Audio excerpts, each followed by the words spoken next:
An teach Báboíge. Tróna a bháin, ire an táirg, chuig nóra agus níomh amach sa gárdín. Thosaigh siad ag sogra, le cúpla a bheith iad, agus ba bhá leo bheith ag imirt cluichí lena chéile. Bhí an grín ag tainmh go háir sa spéir, agus thochraigh ar na leanaí an teach Báboíge a thabhairt amach.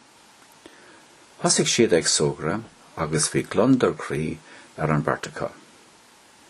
Dimar nóirín agus níomh ar feadh cúpla uair, agus ní raibh éon trioblódacha, ach de bhí sé gairí doracha, agus gléig mamí orthú. Réis siad isteach sa teach go tappaigh, agus de rinne siad darúd an teach Báboíge a thabhairt isteach leo.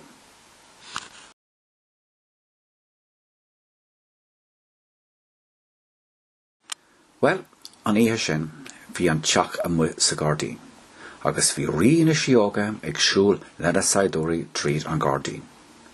Chonaic sé an teach Báboíge, agus thahan sé go mór leis. Thochraigh sé an teach a úsáid don féasta a bhí pleanáilte aige lena bhean céile. Dír sé ar na saidóirí an bia agus an teach a tógáil go dtí an teach beag.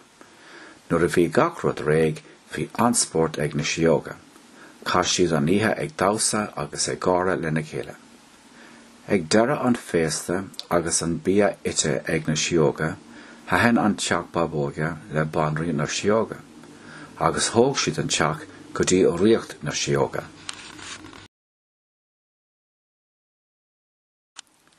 An maidin ina dhéag sin, thuasigh nóra agus níomh go mach. Chríonaigh siad ar an teach Báboíge amuigh sa gárdín.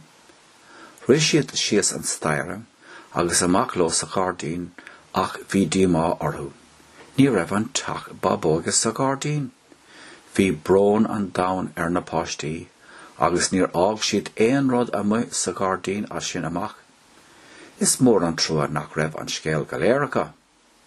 Eilnar na clónal, scoil an tailin éfa, chalíní, asca, cahar.